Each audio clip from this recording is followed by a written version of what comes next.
नमस्कार साथियों। अपनी बात चल रही थी राजस्थान जलवायु में वर्षा ऋतु की, और वर्षा ऋतु में हमने वर्षा ऋतु में चलने वाली प्रमुख हवाओं तक बात की। अब बात करेंगे दोस्तों वर्षा ऋतु में होने वाली वर्षा की। वर्षा ऋतु में होने वाली वर्षा को क्या कहा जाता है? तो दोस्तों वर्षा ऋतु में होने वाली वर्षा को मानसूनी वर्षा कहते हैं। क्यों कहा जाता है? तो इसका कारण है क्योंकि यह दक्षिणी पश्चिमी मानसूनी हवाओं के कारण होती है, इसलिए इस वर्षा को दोस्तों मानसूनी वर्षा कहा जाता है। अब आपने ग्रीष्म ऋतु में के समय हमने एक चर्चा की थी कि उत्पत्ति के आधार पर वर्षा कितने प्रकार की होती है। तो दोस्तों वहाँ अपन ने देखा कि उत्पत्ति के आधार पर वर्षा है वो 3 प्रकार की होती है। एक संवहनी वर्षा जो मुख्यतः अपने भूमध्य रेखीय क्षेत्रों में, दूसरी चक्रवाती वर्षा जो प्रमुख रूप से अपन बात करें तो शीतोष्ण कटिबंधीय क्षेत्रों में, और तीसरी वर्षा पड़ी थी दोस्तों अपने पर्वतीय वर्षा। पर्वतीय वर्षा उस वर्षा को कहा जाता है जिसमें वर्षा का कारण है वो पर्वतीय अवरोध हो। पर्वतीय अवरोध के कारण हवाएं जब नीचे से ऊपर उठती हैं तो ठंडी होकर संघनित होती, बादल बनते हैं, वर्षा होती है दोस्तों, वो वर्षा कहलाती है पर्वतीय वर्षा। यहाँ अपनी जो ये वर्षा ऋतु में होने वाली मानसूनी वर्षा है ना, वो भी उत्पत्ति के आधार पर पर्वतीय वर्षा है।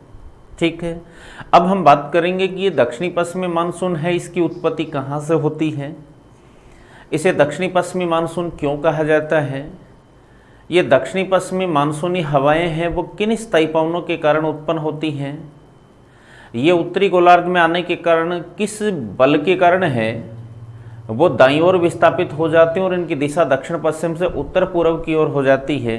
तो देखिए आपके सामने दोस्तों विश्व का मानचित्र है, और इस विश्व मानचित्र में अपन बात करेंगे केवल इस भाग की, क्योंकि हमें दक्षिणी पश्चिमी मानसून और उसका भारत के साथ संबंध देखना है।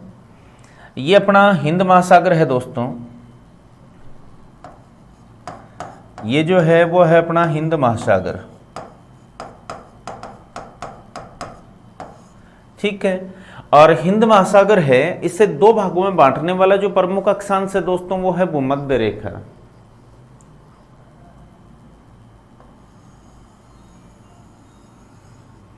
ये मान लो अपनी भूमध्य रेखा है।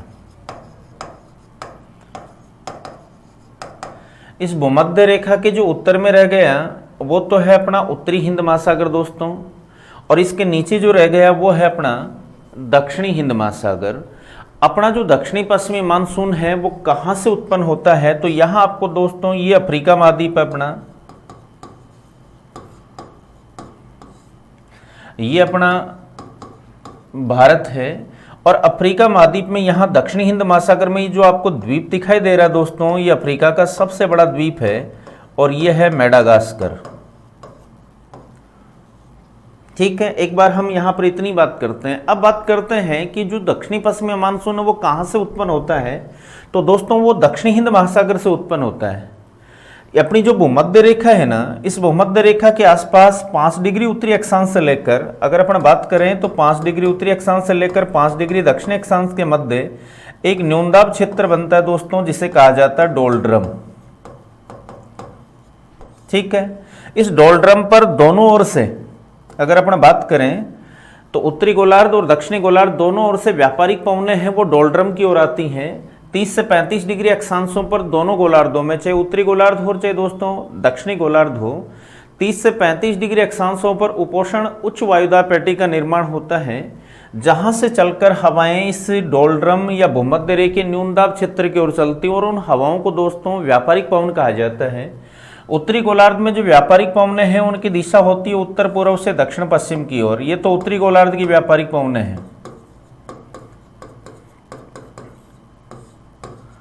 ये तो है आपकी उत्तरी गोलार्ध की व्यापारिक पवनें, और दक्षिणी गोलार्ध में जो व्यापारिक पवनें हैं ना, उनकी दिशा होती है दोस्तों दक्षिण पूर्व से उत्तर पश्चिम की ओर। ये दक्षिणी व्यापारिक पवनें हैं। तो कहने का मतलब इस डोलड्रम के आसपास दोनों गोलार्धों में व्यापारिक पवनों का प्रवाह होता है। अब ये जो अपना डोलड्रम क्षेत्र है ना दोस्तों, भूमध्य रेखीय न्यून वायुदाब पेटी, जब सूर्य उत्तरायण होता है तो ये डोलड्रम 5 डिग्री उत्तर की ओर खिसक जाता है, और जब सूर्य दक्षिणायन होता है ना तो ये डोलड्रम क्षेत्र है, ये 5 डिग्री दक्षिण की ओर खिसक जाता है। कहने का मतलब डोलड्रम है वो परिवर्तनशील, या यूँ कहें इसकी स्थिति में परिवर्तन आता है। सूर्य की उत्तरायण स्थिति में 5 डिग्री उत्तर की ओर खिसक जाता है और सूर्य की दक्षिणायन स्थिति में ये 5 डिग्री दक्षिण की ओर खिसक जाता है।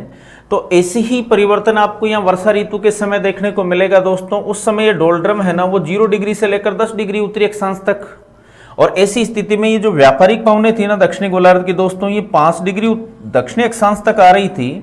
वो ही दक्षिणी गोलार्ध की व्यापारिक पवनें हैं वो भूमध्य रेखा को पार करके उत्तरी गोलार्ध में प्रवेश करने लगेंगी। और जैसे ही ये व्यापारिक पवनें भूमध्य रेखा को पार करके उत्तरी गोलार्ध में प्रवेश करती हैं, तो याद रखें दोस्तों, पृथ्वी है ना वो अपने अक्ष पर पश्चिम से पूर्व की ओर घूम रही है, और उस गति को अपन पृथ्वी की घूर्णन गति कहते हैं। घूर्णन की दिशा तो है पश्चिम से पूर्व की ओर, और दोस्तों घूर्णन की जो गति है ना उसकी औसतन अगर अपन बात करें तो ऐसा माना जाता है कि पृथ्वी लगभग 1610 किलोमीटर प्रति घंटे की रफ्तार से पश्चिम से पूर्व की ओर घूम रही है। और पृथ्वी की उस घूर्णन गति के कारण, जिसे आप परिभ्रमण गति भी कह सकते हैं, उसके कारण पृथ्वी की सतह पर एक विस्थापन बल उत्पन्न होता है। उस विस्थापन बल को दोस्तों कहा जाता है कोरियोलिस बल। और उस कोरियोलिस बल के प्रभाव से हवाएं हैं ना वो अपनी मूल दिशा से थोड़ी विस्थापित हो जाती हैं। कोरियोलिस बल के प्रभाव को स्पष्ट रूप से उसकी व्याख्या की है फेरल नामक वैज्ञानिक ने, और उस व्याख्या को फेरल के नियम के नाम से जाना जाता है दोस्तों। फेरल के नियम के अनुसार उत्तरी गोलार्ध में तो ये हवाएं हैं ना ये कोरियोलिस बल के प्रभाव से दाईं तरफ मुड़ जाती हैं, और दक्षिणी गोलार्ध में ये हवाएं हैं वो कोरियोलिस बल के प्रभाव से बाईं ओर मुड़ जाती हैं। तो ये व्यापारिक पवनें उत्तरी गोलार्ध में प्रवेश करेंगी, तो यहाँ पर कोरियोलिस बल के प्रभाव से दाईं ओर मुड़ेंगी, और जब भी दोस्तों दाईं ओर मुड़ेंगी ना तो इनका प्रवाह कुछ इस प्रकार से हो जाएगा।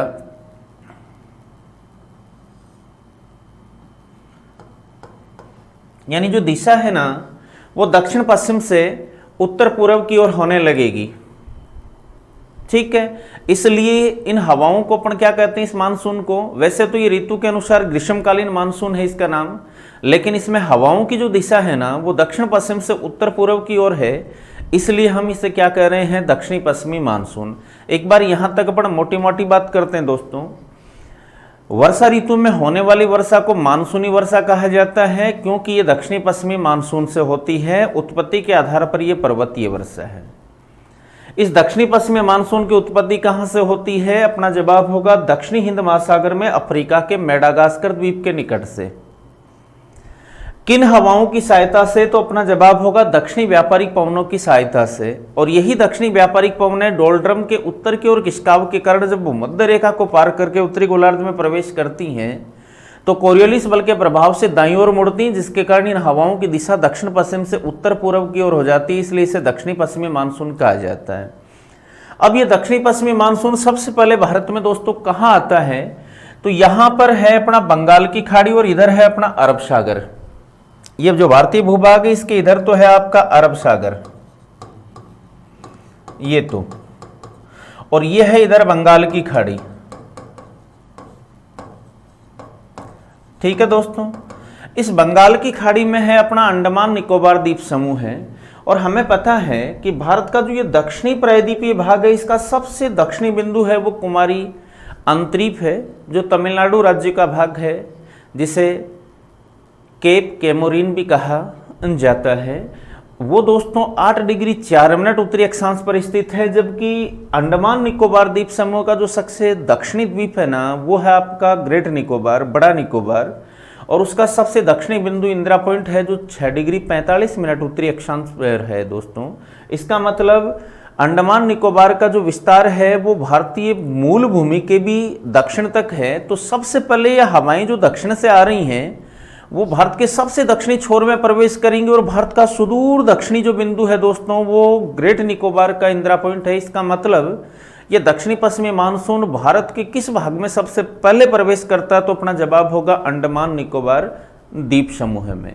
अब यहाँ सवाल आता है दोस्तों कि दक्षिणी पश्चिमी मानसून अंडमान निकोबार द्वीप समूह में लगभग कब प्रवेश करता है? तो 25 मई से के लगभग ये जो मानसूनी हवाएं हैं वो अंडमान निकोबार द्वीप समूह में प्रवेश करती हैं। फिर दूसरा प्रश्न आता है कि भारत की मुख्य भूमि में ये दक्षिणी पश्चिमी मानसून सबसे पहले कहां से और किस राज्य में प्रवेश करता है। तो दोस्तों, जिस तट से आपको ये मानसूनी हवाएं प्रवेश करते हुए नजर आ रही हैं, ये तट है ना, इस तट का नाम है मालाबार तट। इसका मतलब ये हुआ कि ये दक्षिणी पश्चिमी मानसूनी हवाएं भारत में सबसे पहले कौन से तट से प्रवेश करती हैं। अपना जवाब होगा दोस्तों मालाबार तट से।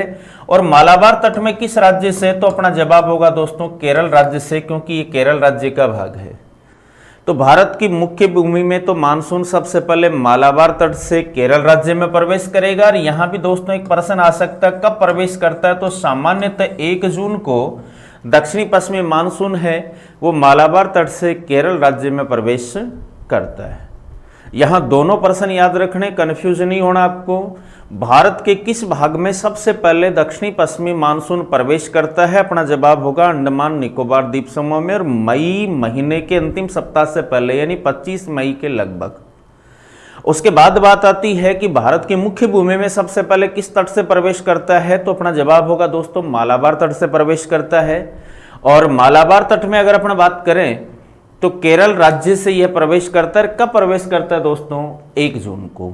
अब इससे आगे की बात करें, इसका मतलब भारत की मुख्य भूमि में सबसे पहली जो मानसूनी वर्षा होगी वो कहां पर होगी। तो दोस्तों वो मालाबार तट पर, और कौन से राज्य में, केरल में।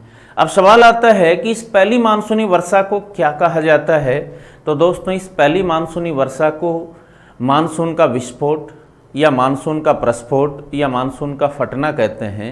अर्थात मानसून फटने की घटना कौन से तट पर घटित होती है। तो भी आपका जवाब क्या होगा दोस्तों, मालाबार तट पर घटित होती है। ठीक है। अब उसके बाद ये दक्षिणी पश्चिमी मानसून है वो किस प्रकार से 2 शाखाओं में विभाजित होता है, उससे संबंधित अगर अपन बात करें तो जैसे मान लो ये अपना भारत का प्रायद्वीपीय भाग है। ठीक है दोस्तों। और अभी अपन ने बात की थी, ये मान लो अपनी भूमध्य रेखा है। ठीक है। इस भूमध्य रेखा के यहां पर आपने बात की कि मेडागास्कर द्वीप है अफ्रीका का, ये अफ्रीका महाद्वीप है अपना, और ये है मेडागास्कर द्वीप।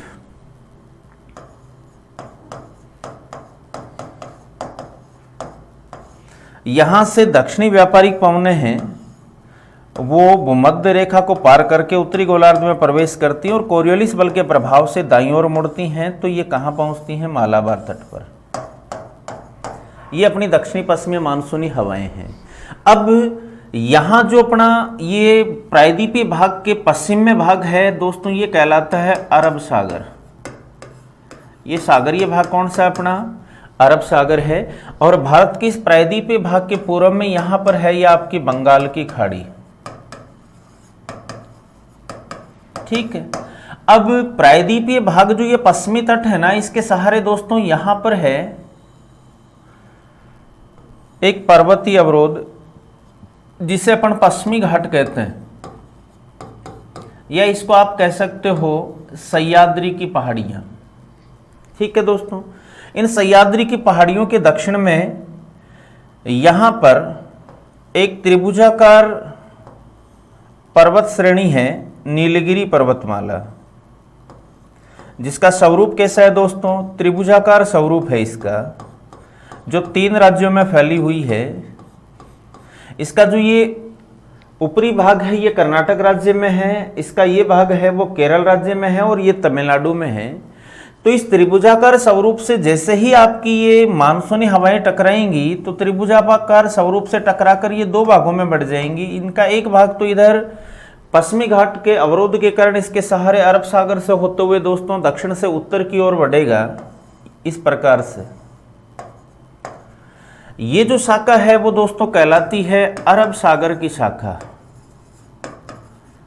तो दक्षिणी पश्चिमी मानसून की पहली शाखा तो हो गई आपकी अरब सागर की शाखा। फिर यहां पर है दोस्तों श्रीलंका, ये अपना मान लो श्रीलंका है। ये जो दक्षिणी भाग है अब यहाँ नीलगिरी की पहाड़ियों के दक्षिण में अगर अपन देखें ना दोस्तों, तो यहाँ पर हैं अन्नामलाई की पहाड़ियाँ, फिर हैं कार्डेमम इलायची की पहाड़ियाँ, और उसके दक्षिण में इधर है अगस्ता मलाई की पहाड़ियाँ। यानी पश्चिमी घाट में लगातार सतत अवरोध है। नीलगिरी, फिर अन्नामलाई, फिर कार्डेमम, फिर आपकी अगस्ता मलाई। तो इसका मतलब ये हवाएं जो है ना, ये हवाएं का दूसरा जो भाग है वो दक्षिण की ओर मुड़ जाएगा। और यहाँ पर भारत और श्रीलंका के बीच दोस्तों मन्नार की खाड़ी है। जैसे ही अवरोध खत्म होगा, ये हवाएं अपनी मूल दिशा यानी दक्षिण पश्चिम से उत्तर पूर्व की ओर प्रवाहित होने लगेंगी और बंगाल की खाड़ी से होते हुए दक्षिण पश्चिम से उत्तर पूर्व आगे बढ़ेंगी। दोस्तों इस दूसरी शाखा को कहा जाता है बंगाल की खाड़ी की शाखा। अब एक बार दोबारा रिवाइज में कर रहा हूं। दक्षिणी पश्चिमी मानसून की उत्पत्ति कहां से, तो ये हिंद महासागर का कौन सा भाग है दोस्तों, दक्षिणी हिंद महासागर। तो हिंद महासागर के किस भाग से उत्पन्न होगा ये मानसून, जवाब होगा दक्षिणी हिंद महासागर। कहां से, अफ्रीका के मेडागास्कर द्वीप के निकट से। फिर बात आती है दक्षिणी पश्चिमी मानसून में हवाओं की दिशा क्या होती है, तो यहां हवाओं की दिशा है वो दक्षिण पश्चिम से उत्तर पूर्व की ओर है। ठीक है, ये दक्षिणी पश्चिमी मानसून सबसे पहले भारत में कहां आता है, भारत के किस भाग में आता है, अपना जवाब होगा दोस्तों अंडमान निकोबार द्वीप समूह में। भारत की मुख्य भूमि में सबसे पहले कौन से तट से प्रवेश करता है, अपना जवाब होगा मालाबार तट से। केरल राज्य में 1 जून को प्रवेश करता है। और यहाँ जो पहली वर्षा होती है मानसूनी वर्षा, उसे क्या कहा जाता है दोस्तों, उसे कहा जाता है मानसून का विस्फोट, मानसून का प्रस्फोट या मानसून का फटना। उसके बाद ये दक्षिणी पश्चिमी मानसूनी हवाएं हैं वो इस नीलगिरी पर्वतमाला की त्रिभुजाकार संरचना से टकराकर 2 भागों में विभाजित हो जाती है। इसका एक भाग तो सह्याद्री की पहाड़ियों के अवरोध के सहारे दक्षिण से उत्तर की ओर आगे बढ़ता है, उसको दोस्तों क्या कहा जाता है, तो अपना जवाब होगा अरब सागर की शाखा कहते हैं। और इसका दूसरा भाग है वो मन्नार की खाड़ी से होते हुए फिर अपनी मूल दिशा दक्षिण पश्चिम से उत्तर पूर्व की ओर आगे बढ़ता है दोस्तों, उसे कहा जाता है बंगाल की खाड़ी की शाखा।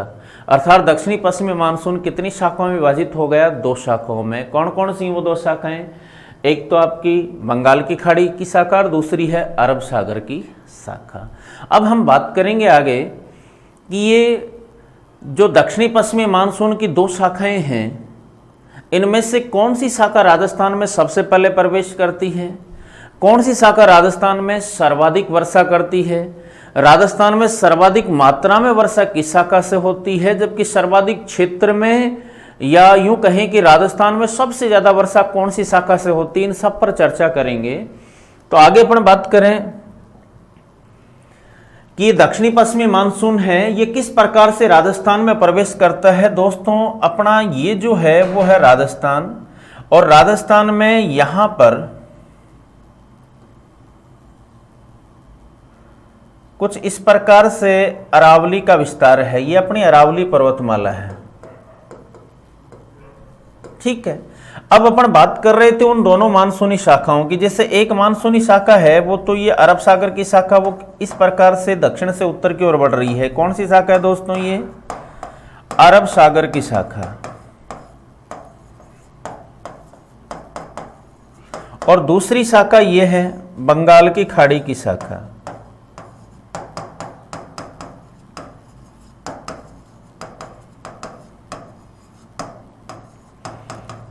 ठीक है, अब राजस्थान में सबसे पहले ये जो शाखा है उनमें से कौन सी शाखा राजस्थान में सबसे पहले प्रवेश करेगी, तो दोस्तों यहां पर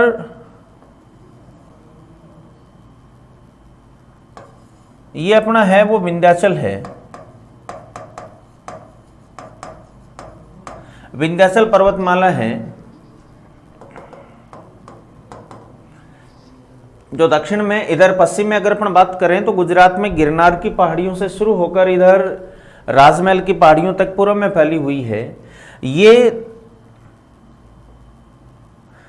अरब सागर की शाखा है वो कच्छ प्रायद्वीप में वर्षा करने के बाद जैसे ही अवरोध खत्म होता है दोस्तों ये अपनी मूल दिशा में प्रवाहित होने लगती हैं।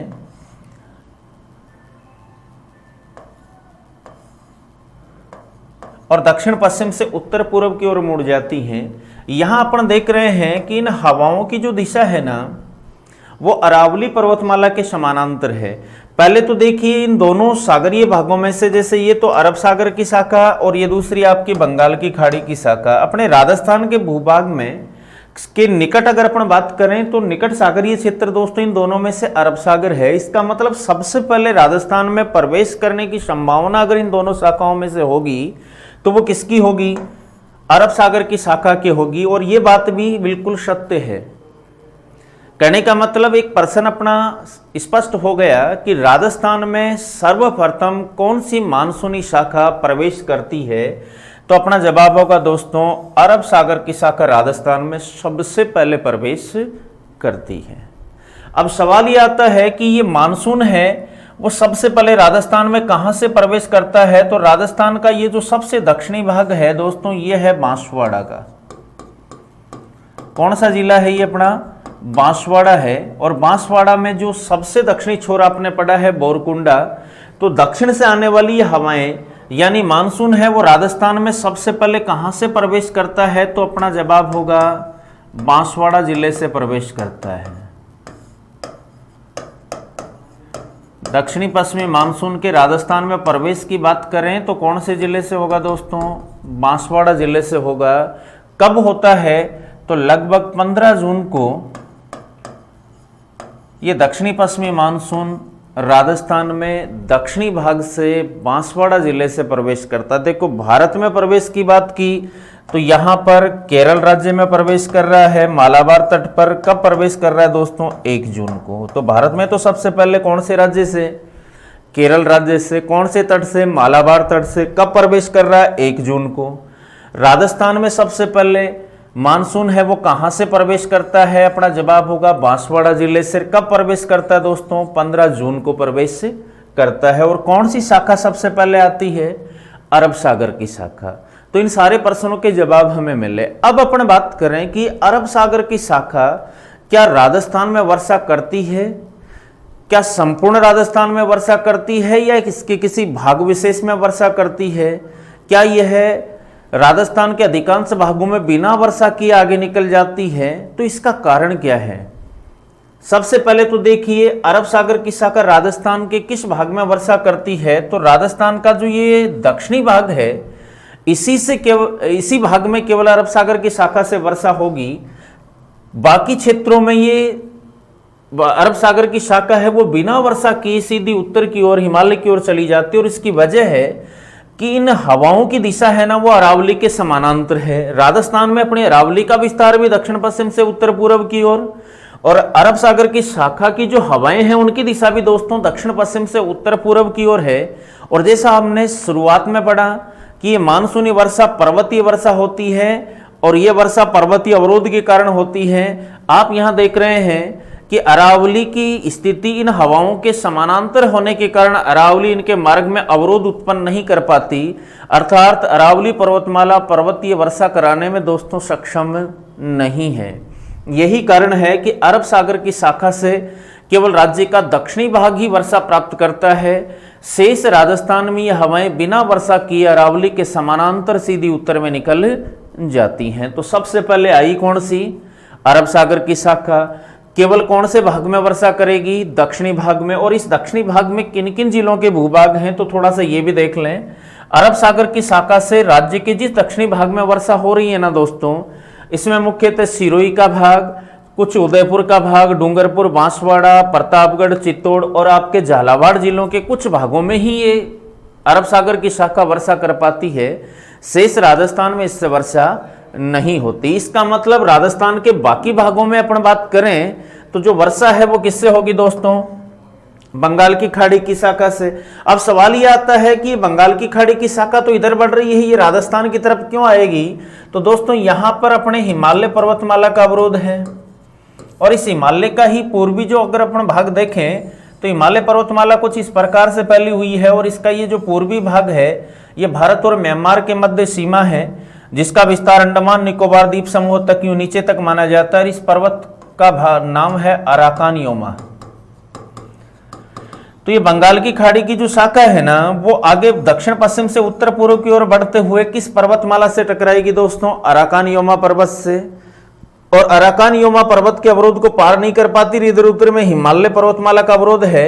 इसलिए ये हवाएं हैं वो दक्षिण पूर्व से उत्तर पश्चिम की ओर आगे बढ़ेंगी और इधर राजस्थान की ओर हिमालय के समानांतर दक्षिण पूर्व से किस ओर आगे बढ़ेंगी, उत्तर पश्चिम की ओर। इसकी वजह दो हैं दोस्तों, एक तो इधर अराकान योमा पर्वत है, इसका अवरोध आ गया, ये इस अवरोध के कारण ये हवाएं इससे टकराकर मुड़ेंगी और उत्तर में जाना चाहेंगी क्योंकि इनकी मूल दिशा दक्षिण पश्चिम से किस ओर है, उत्तर पूर्व की ओर। लेकिन इधर किसका अवरोध आ गया, हिमालय पर्वतमाला का, और हिमालय पर्वतमाला के इस अवरोध को ये हवाएं पार नहीं कर पाती, इसलिए हिमालय के समानांतर उत्तर पश्चिम की ओर आगे बढ़ती हैं। और इसके पीछे दूसरा जो कारण है वो ये है, इधर जो थार का मरुस्थल है ना अपना, यहां गर्मियों में उच्च तापमान के कारण दोस्तों न्यून वायुदाब की स्थिति बनती है और वो न्यून वायुदाब का जो केंद्र बनता है ना वो इन हवाओं को अपनी ओर आकर्षित करता है। इसलिए बंगाल की खाड़ी की शाखा है वो दक्षिण पूर्व से उत्तर पश्चिम की ओर यूं आगे बढ़ेगी और ये सबसे पहले राजस्थान में कहां से प्रवेश करेगी, तो राजस्थान के इस भाग से प्रवेश करेगी दोस्तों, और ये भाग है दक्षिणी पूर्वी भाग। कहने का मतलब बंगाल की खाड़ी की शाखा है वो राजस्थान में किस दिशा से प्रवेश करती है, दक्षिण पूर्व दिशा से। कौन से जिले से, तो जवाब होगा दोस्तों झालावाड़ जिले से। झालावाड़ में 12 जिलों से प्रवेश करती है और कब प्रवेश करती है, तो जवाब होगा जून के अंतिम सप्ताह में।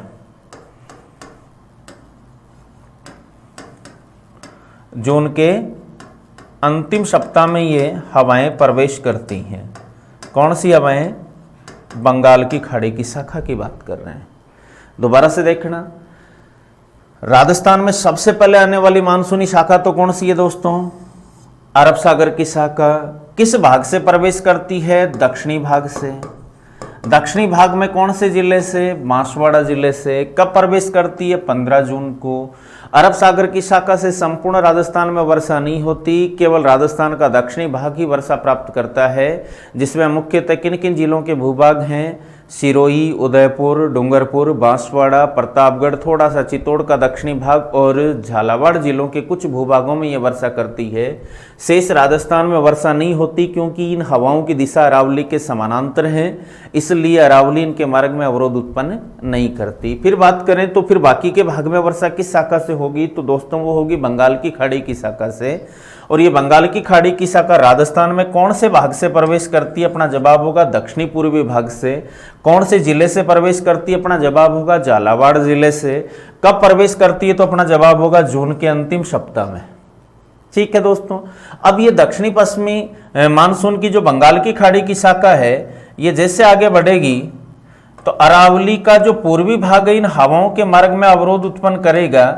और यहां पर दोस्तों अपन ने एक बात की थी कि पर्वत का वह ढाल जो हवाओं के सामने होता है वो पवनाभिमुखी ढाल कहलाता है और जो विपरीत होता है वो पवनाभिमुखी भाग कहलाता है। तो इसका मतलब ये जो अरावली है, इस अरावली का जो पूर्वी भाग है वो इन हवाओं के मार्ग में अवरोध उत्पन्न कर रहा है।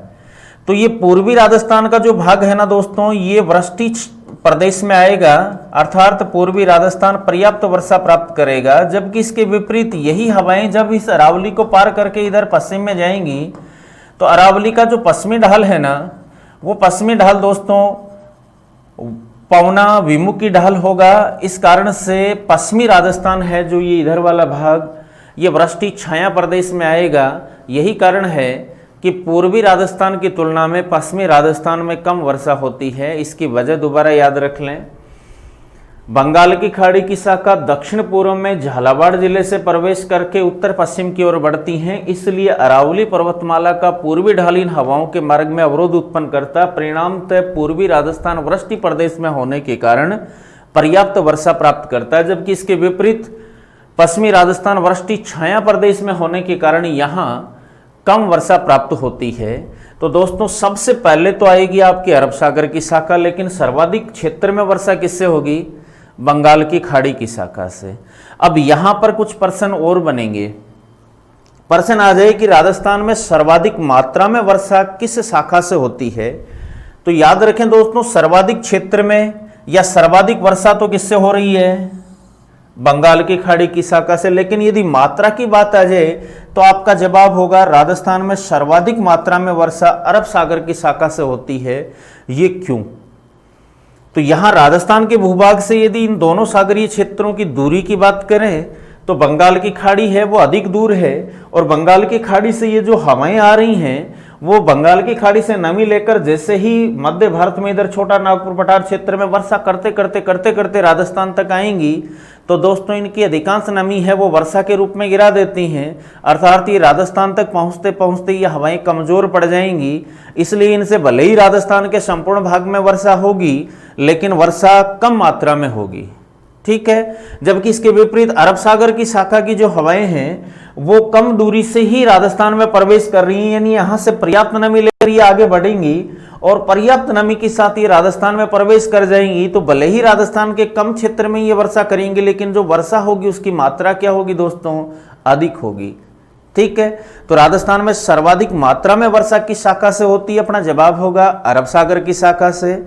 और राजस्थान में सर्वाधिक क्षेत्र में वर्षा किस शाखा से होती है, अपना जवाब होगा दोस्तों बंगाल की खाड़ी की शाखा से। अब इन दोनों मानसूनी शाखाओं से होने वाली वर्षा की अपन ने बात की, तो यहां पर कुछ प्रश्न निकल कर आएंगे। जैसे मान लो प्रश्न आ जाए कि राजस्थान का वह भाग जो दोनों मानसूनी शाखाओं से वर्षा प्राप्त करता है वो कौन सा है, तो देखो दोस्तों यहां पर ये अपना दक्षिणी जो भाग है ना, ये भाग ये अरब सागर की शाखा से भी वर्षा प्राप्त कर रहा है। बाकी राजस्थान को अरब सागर की शाखा से वर्षा प्राप्त नहीं होती। और बंगाल की खाड़ी की शाखा है वो तो पूरे ही राजस्थान में वर्षा कर रही है। इसका मतलब राजस्थान का जो ये दक्षिणी भाग है ना, ये अरब सागर की शाखा से भी वर्षा प्राप्त कर रहा है और ये बंगाल की खाड़ी की शाखा से भी वर्षा प्राप्त कर रहा है। तो आपका जवाब क्या हो जाएगा कि दोनों मानसूनी शाखाओं से वर्षा प्राप्त करने वाला जो भाग है राजस्थान का, वो कौन सा भाग है दोस्तों, राजस्थान का दक्षिणी भाग। अब इस दक्षिणी भाग से बहने वाली एक प्रमुख नदी है, वो है दोस्तों माही नदी। कौन सी नदी है, माही नदी, जो इधर मध्य प्रदेश से निकल कर आती है मेहद झील से और राजस्थान में बहने के बाद गुजरात से होते हुए खंबात की खाड़ी में गिर जाती है। ये माही नदी दक्षिण से ही आ रही है राजस्थान में और वापस दक्षिण में ही लौट रही है। तो याद रखें दोस्तों, ये माई नदी है ना, वो नदी है जो दोनों मानसूनी शाखाओं से वर्षा प्राप्त करती है। कई बार या तो भाग को लेकर प्रश्न आ जाता है या नदी को लेकर प्रश्न आ जाता है।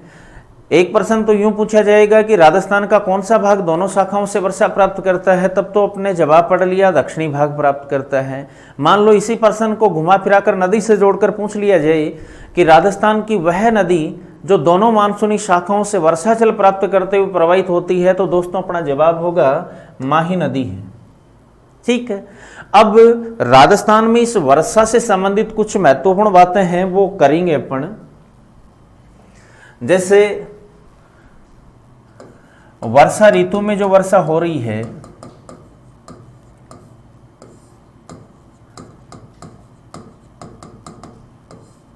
इस वर्षा को अपन क्या कह रहे हैं दोस्तों, मानसूनी वर्षा, ठीक है। और ये कैसी वर्षा होती है, उत्पत्ति के आधार पर तो अपन ने बात की ये पर्वतीय वर्षा है। अब कुछ मात्रात्मक आंकड़ों वाले प्रश्न पढ़ेंगे। जैसे मान लो राजस्थान में औसत वर्षा की बात की जाए तो राजस्थान में औसत वर्षा है 57.51 सेंटीमीटर। राजस्थान की औसत वार्षिक वर्षा कितनी है दोस्तों, 57.51 सेंटीमीटर। ये भी अपने आप में एक महत्वपूर्ण प्रश्न है। अक्सर पूछा जाता है कि राजस्थान की औसत वार्षिक वर्षा है, तो अपना जवाब क्या होगा, 57.51 सेंटीमीटर। अब इसी से जुड़ा हुआ एक प्रश्न और पूछ लिया जाता है कि राजस्थान का वह जिला जिसकी औसत वार्षिक वर्षा राजस्थान की औसत वार्षिक वर्षा के लगभग समान है, तो अपना जवाब होगा दोस्तों अजमेर। राजस्थान की औसत वार्षिक वर्षा के लगभग समान औसत वार्षिक वर्षा वाला जिला कौन सा है, तो अपना जवाब क्या होगा दोस्तों, अजमेर जिला है। अब ये जो 57.51 सेंटीमीटर अपनी वार्षिक वर्षा है, इसमें से 90% वर्षा है ना दोस्तों, वो वर्षा ऋतु में होती है, मानसूनी वर्षा के रूप में। राजस्थान की संपूर्ण वार्षिक वर्षा का लगभग कितनी परसेंट, 90% वर्षा है वो किस रूप में होती है, मानसूनी वर्षा के रूप में। इसका मतलब राजस्थान में सबसे ज्यादा वर्षा कौन सी ऋतु में दोस्तों, वर्षा ऋतु में। और किस मानसून के द्वारा, तो आपको पता है ये मानसूनी वर्षा कौन से मानसून से हो रही है दोस्तों, दक्षिणी पश्चिमी मानसून से। तो इसको किसी भी रूप में पूछ ले आपका जवाब प्रभावित नहीं होना चाहिए। सर्वाधिक वर्षा वाली ऋतु वर्षा ऋतु, सर्वाधिक वर्षा वाला प्रकार या उसे क्या कहते हैं, मानसूनी वर्षा। ये मानसूनी वर्षा किस मानसून से होती है, दक्षिणी पश्चिमी मानसून से। और इसमें भी अगर अपन बात करें कि दक्षिणी पश्चिमी मानसून की किस शाखा से, तो ये पढ़कर आ चुके हैं आप बंगाल की खाड़ी की शाखा से। ठीक है दोस्तों, अब ये जो मानसूनी वर्षा है ये कुल वार्षिक वर्षा का कितना परसेंट है, तो जवाब होगा 90%। यहां पर अब महीने का प्रश्न भी आ सकता है। वर्षा ऋतु में सबसे ज्यादा हो रही है और वर्षा ऋतु का समय आपने पढ़ लिया दोस्तों शुरुआत में, मध्य जून से मध्य सितंबर, यानी मध्य जून से वर्षा है वो मध्य सितंबर तक मानसूनी वर्षा के रूप में हमें वर्षा प्राप्त हो रही है। तो इसमें मुख्यतः कौन कौन से महीने आ गए आपके, एक तो जून आ गया, एक जुलाई का संपूर्ण समय आ गया, एक अगस्त आ गया और एक सितंबर का प्रारंभिक समय आ गया। जून का 1/2 भाग और सितंबर का 1/2 भाग आपका वर्षा ऋतु का होगा। और इसके अलावा आपकी जुलाई और अगस्त महीने हैं, इनका संपूर्ण भाग कौन से ऋतु में शामिल होगा दोस्तों, वर्षा ऋतु में। तो इसका मतलब राजस्थान में सबसे ज्यादा वर्षा होगी तो इनमें से किसी महीने में होगी। यहाँ पर भी हमें जहां तक अनुमान आइडिया की लगाने की बात है तो जुलाई अगस्त का संपूर्ण समय है, इसका मतलब सबसे ज्यादा वर्षा या तो जुलाई में होगी या कब होगी, अगस्त में। याद रखें दोस्तों, जुलाई और अगस्त 2 माह में संपूर्ण वार्षिक वर्षा का 67% 67% वर्षा होती है। वार्षिक वर्षा का 90% तो वर्षा ऋतु में, संपूर्ण वार्षिक वर्षा का 67% है वो केवल 2 ही महीनों में होती है, जुलाई और अगस्त में। इनमें भी अगर अपन बात करें तो जुलाई माह में संपूर्ण वार्षिक वर्षा की 34% वर्षा होती है और अगस्त में दोस्तों संपूर्ण वार्षिक वर्षा की लगभग 33% वर्षा होती है। इसका मतलब राजस्थान में सर्वाधिक वर्षा है वो कौन से महीने में होती है दोस्तों, जवाब होगा जुलाई माह। सर्वाधिक वर्षा वाला माह आपके सामने आ गया, कौन सा है दोस्तों, जुलाई। और इसमें कितनी वर्षा होती है, तो याद रखें संपूर्ण वार्षिक वर्षा का 34% वर्षा जुलाई माह में होती है। दूसरा सर्वाधिक वर्षा वाला माह कौन सा आ गया आपके, अगस्त, जिसमें संपूर्ण वार्षिक वर्षा का 33% वर्षा होती है। इन दोनों महीनों में मिलकर संपूर्ण वार्षिक वर्षा का कितना परसेंट दोस्तों, 67, यानी संपूर्ण वार्षिक वर्षा का 2/3 वर्षा है वो 2 ही महीनों में प्राप्त कर लेता है राजस्थान, जुलाई और अगस्त में। अब यहां पर इसी वर्षा से जुड़े हुए कुछ प्रश्न आएंगे, जैसे मान लो अपन ने सबसे वर्षा वाली ऋतु, सर्वाधिक वर्षा वाली ऋतु, माह वगैरह सब देख लिए। अब अपन बात करें कि राजस्थान में सबसे ज्यादा जो वार्षिक वर्षा है वो कहां होती है, कौन से जिले में होती है। तो पहले तो अपन सर्वाधिक वार्षिक वर्षा से संबंधित प्रश्न पढ़ लें।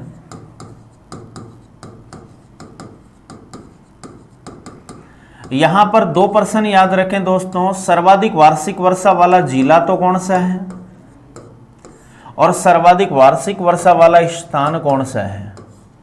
याद रखें राजस्थान में सर्वाधिक वार्षिक वर्षा वाला जिला दोस्तों झालावाड़ है और झालावाड़ में जो औसत वार्षिक वर्षा है वो है 100 से 110 सेंटीमीटर। और सबसे ज्यादा वार्षिक वर्षा वाला स्थान की अगर अपन बात करें तो वो है माउंट आबू, सिरोही जिले में, और यहां औसत वार्षिक वर्षा है वो है दोस्तों लगभग 150 सेंटीमीटर। तो सर्वाधिक वार्षिक वर्षा वाले स्थान की अगर बात की जाए तो वो तो है माउंट आबू और यहां औसत वार्षिक वर्षा कितनी है दोस्तों, 150 सेंटीमीटर। सर्वाधिक वार्षिक वर्षा वाले जिले की बात की जाए तो अपना जवाब क्या होगा, झालावाड़, और यहां औसत वार्षिक वर्षा कितनी है, 100 से 110 सेंटीमीटर। सर्वाधिक वार्षिक वर्षा वाला स्थान होने के कारण माउंट आबू को अपन राजस्थान का मासीन राम कहते हैं, क्योंकि विश्व में सबसे ज्यादा वार्षिक वर्षा वाला स्थान मासीन राम है। मेघालय में स्थित मासीन राम विश्व में सर्वाधिक वार्षिक वाला वर्षा वाला स्थान है और अपने राजस्थान में सर्वाधिक वार्षिक वर्षा वाला स्थान कौन सा है दोस्तों, माउंट आबू। इसलिए माउंट आबू को क्या कहते हैं, राजस्थान का मासीन राम कहते हैं। जबकि झालावाड़ सर्वाधिक वार्षिक वर्षा वाला जिला है, इसलिए दोस्तों इससे कहते हैं राजस्थान का चेरापूंजी।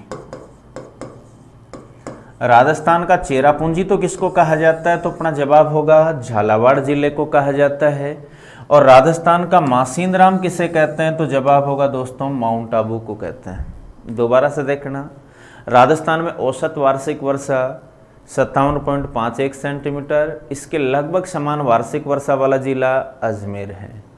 संपूर्ण वार्षिक वर्षा का सर्वाधिक वर्षा किस रूप में होती है, मानसूनी वर्षा के रूप में। कौन सी शाख मानसून से होती है, दक्षिणी पश्चिमी मानसून से। और दक्षिणी पश्चिमी मानसून में भी किस शाखा से, जवाब होगा दोस्तों बंगाल की खाड़ी की शाखा से।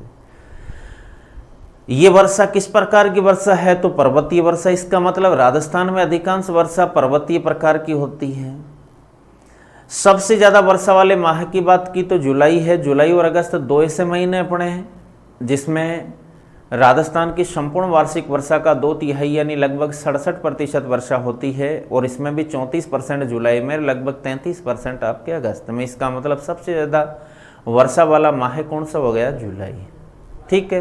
राजस्थान में सर्वाधिक वार्षिक वर्षा वाला जिला कौन सा, जवाब होगा झालावाड़। और यहाँ औसत वार्षिक वर्षा की मात्रा कितनी है दोस्तों, 100 से 110 सेंटीमीटर। झालावाड़ को सर्वाधिक वार्षिक वर्षा वाला जिला होने के कारण क्या कहा जाता है, राजस्थान का चेरापूंजी कहा जाता है। जबकि सर्वाधिक वार्षिक वर्षा वाला स्थान अपना सिरोही जिले का माउंट आबू है और यहाँ औसत वार्षिक वर्षा 150 सेंटीमीटर है। सर्वाधिक वर्षा वाला स्थान होने के कारण इसे क्या कहा जाता है, राजस्थान का मासिंद्राम कहा जाता है। ठीक है दोस्तों। अब जैसे आपने एक प्रश्न पढ़ा कि राजस्थान में सर्वाधिक क्षेत्र में वर्षा है वो किस शाखा से हो रही है, तो अपना जवाब था दोस्तों बंगाल की खाड़ी की शाखा से। राजस्थान में वो बंगाल की खाड़ी की शाखा है वो, जैसे अपने मान लो ये अपना राजस्थान है, ये उत्तर दिशा है, ये दक्षिण दिशा है, ये पश्चिम दिशा है, ये पूर्व दिशा है और ये है दक्षिण पूर्व। तो आपने पढ़ा कि जिस शाखा से ये वर्षा हो रही है बंगाल की खाड़ी की शाखा से, वो राजस्थान में किस ओर से प्रवेश कर रही है दोस्तों, दक्षिण पूर्व से। और दक्षिण पूर्व से प्रवेश करके ये बंगाल की खाड़ी की शाखा किस ओर बढ़ रही है, तो ये बढ़ रही है उत्तर पश्चिम की ओर। तो कई बार इस प्रश्न को भी घुमा फिरा कर पूछते हैं दोस्तों। एक तो प्रश्न पूछा जाता है कि राजस्थान में मानसूनी वर्षा किस दिशा की ओर बढ़ती है, तो याद रखें राजस्थान में मानसूनी वर्षा है वो दक्षिण पूर्व से उत्तर पश्चिम की ओर बढ़ती है। राजस्थान में मानसूनी वर्षा दक्षिण पूर्व से प्रवेश करके किधर बढ़ेगी दोस्तों, उत्तर पश्चिम की ओर। इसी प्रश्न को मात्रा के साथ जोड़कर पूछे तो जवाब उल्टा होगा। जैसा हमें पता है कि राजस्थान में सर्वाधिक वार्षिक वर्षा वाला जिला झालावाड़ है और इसके विपरीत यदि अपन न्यूनतम वार्षिक वर्षा वाले जिले की बात करें तो दोस्तों वो जैसलमेर है। ठीक है। इसके बाद सर्वाधिक वार्षिक वर्षा वाले स्थान की बात की थी तो वो माउंट आबू था, यहाँ जो दोनों शाखाओं से वर्षा प्राप्त कर रहा है। और न्यूनतम वार्षिक वर्षा वाले स्थान की बात करें तो इधर जैसलमेर में है आपका समगांव क्षेत्र, वो राजस्थान में न्यूनतम वार्षिक वर्षा वाला स्थान है। चारों प्रश्न दोबारा से देखना। सर्वाधिक वार्षिक वर्षा वाला जिला तो झालावाड़, न्यूनतम वार्षिक वर्षा वाला जिला जैसलमेर, सर्वाधिक वार्षिक वर्षा वाला स्थान माउंट आबू, न्यूनतम वार्षिक वर्षा वाला स्थान समगांव। तो ये जो मानसूनी वर्षा है ये दक्षिण पूर्व से प्रवेश करके किधर बढ़ रही है दोस्तों, उत्तर पश्चिम की ओर। लेकिन मात्रा कहाँ ज़्यादा है, दक्षिण पूर्व में। कहाँ कम है मात्रा, इसका मतलब मात्रा है ना वर्षा की वो उत्तर पश्चिम से दक्षिण पूर्व की ओर बढ़ेगी। मानसूनी वर्षा तो किस ओर बढ़ रही है, दक्षिण पूर्व से प्रवेश करके उत्तर पश्चिम में, जबकि इस मानसूनी वर्षा की मात्रा है वो उत्तर पश्चिम में कम है और दक्षिण पूर्व में क्या है दोस्तों, ज़्यादा। इसका मतलब इस मानसूनी वर्षा की मात्रा है ना वो उत्तर पश्चिम से किस ओर बढ़ेगी, दक्षिण पूर्व की ओर। ये हो गई दोस्तों अपने वर्षा ऋतु में होने वाली मानसूनी वर्षा से संबंधित प्रमुख बातें। अब अपन बात करेंगे यहाँ पर वर्षा ऋतु के ही कॉन्सेप्ट की, और वो है वर्षा वाला दिन। सबसे पहले सवाल आता है कि वर्षा वाला दिन किसे कहा जाता है, तो दोस्तों सामान्यतः हम वर्षा वाला दिन उसे कहते हैं जिस दिन वर्षा 0.25 सेंटीमीटर से अधिक हो।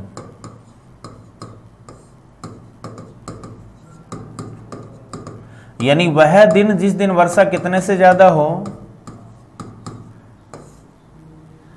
0.25 सेंटीमीटर से अधिक वर्षा हो तो उस दिन को क्या कहेंगे दोस्तों, अपन वर्षा वाला दिन कहेंगे, वर्षा वाला दिन। याद रखें, वर्षा ऋतु के सभी दिनों को वर्षा वाला दिन नहीं मानेंगे, उस दिन को वर्षा वाला दिन मानेंगे जिस दिन वर्षा कितनी होगी, 0.25 सेंटीमीटर। इसको आप एक देसी लहजे से याद रख सकते हो दोस्तों।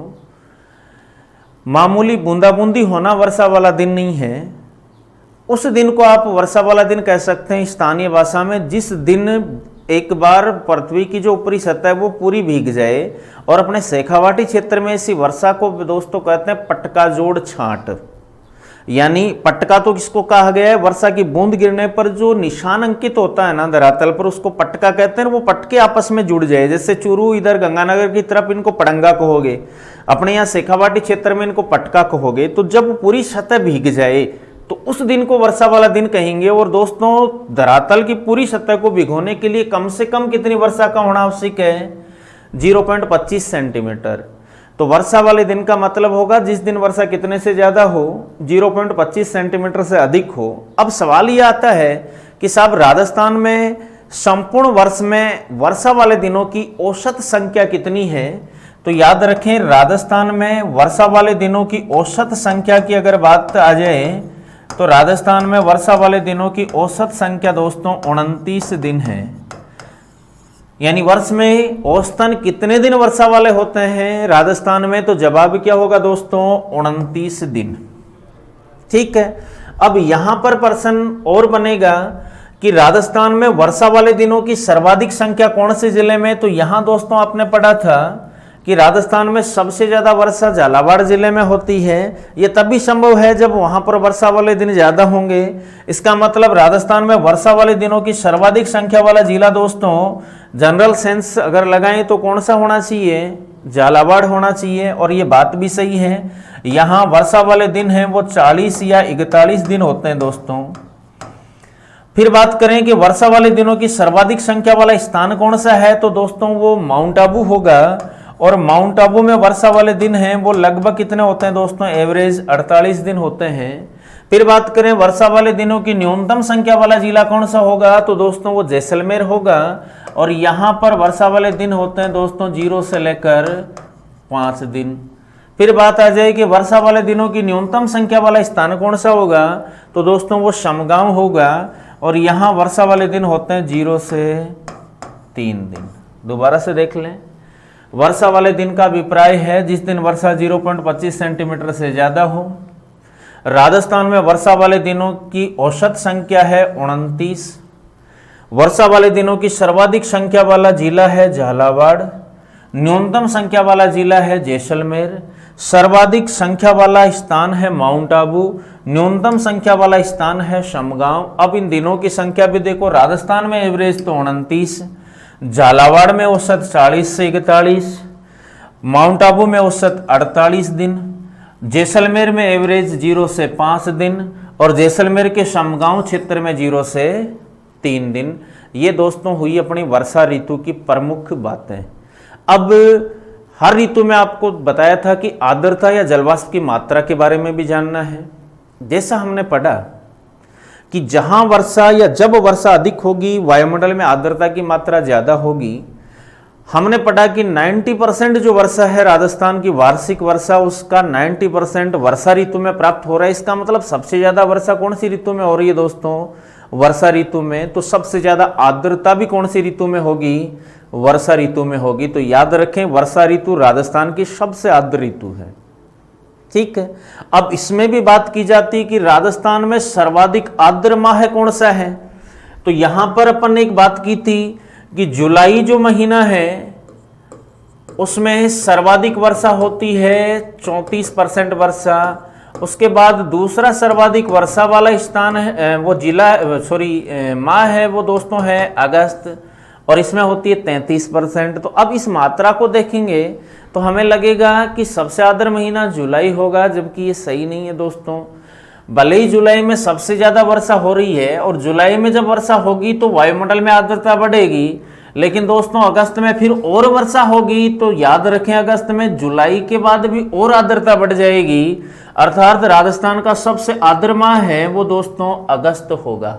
आपने ग्रीष्म ऋतु में पढ़ा था राजस्थान का सबसे शुष्क माह है, जवाब था अप्रैल। राजस्थान का सबसे आर्द्र माह है तो जवाब होगा अगस्त। सबसे शुष्क ऋतु ग्रीष्म, सबसे आर्द्र ऋतु वर्षा, सबसे शुष्क वो माह पढ़ा आपने अप्रैल, तो सबसे आर्द्र माह कौन सा दोस्तों अगस्त। अब इस वर्षा ऋतु में सबसे आर्द्र जिले की बात भी अगर की जाए तो वो झालावाड़ होगा, क्योंकि सर्वाधिक वार्षिक वर्षा किस जिले को प्राप्त हो रही है दोस्तों झालावाड़ को, तो ये सबसे आर्द्र जिला हो गया। माउंट आबू सबसे आर्द्र स्थान होगा, जैसलमेर सबसे शुष्क जिला होगा, और सबसे शुष्क स्थान आपने पहले ही पढ़ लिया फलोदी जोधपुर। तो यहां पर 5-6% और देखें। राजस्थान की सबसे आर्द्र ऋतु वर्षा, कारण 90% वर्षा इसी ऋतु में। सबसे आर्द्र माह है अगस्त, सबसे आर्द्र जिला झालावाड़, सबसे आर्द्र स्थान माउंट आबू। दोस्तों इसके साथ ही अपनी वर्षा ऋतु कंप्लीट होती है। अगली लाइव क्लासेज में क्लास जो अपनी होगी उसमें अपन बात करेंगे सर्द और शीत ऋतु की। धन्यवाद। जय भारत, जय हिंद।